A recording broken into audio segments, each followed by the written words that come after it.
শোনেন শোনেন দিয়া মন সদরের জনগণ, শোনেন শোনেন দিয়া মন সুবর্ণচরের জনগণ। যোগ্য নেতা বাছাই করারে হেলো নির্বাচন, যোগ্য নেতা বাছাই করারে হেলো নির্বাচন।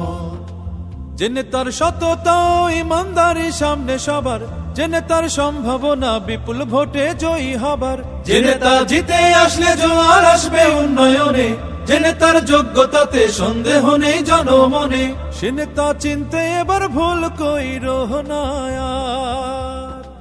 সে নেতা জননেতা ইসহাক খন্দকার, দাড়ি পাল্লার প্রার্থী এবার ইসহাক খন্দকার। ভোটটা দিতে মনে দ্বন্দ্ব রাইখো না আর, দাড়ি পাল্লার প্রার্থী এবার ইসহাক খন্দকার। ভোটটা দিতে মনে দ্বন্দ্ব রাইখো না আর। যে নেতা জিতে আসলে বন্ধ হবে চাঁদাবাজি, চলবে না গুন্ডাগিরি জুলুম শোষণ দখলবাজি।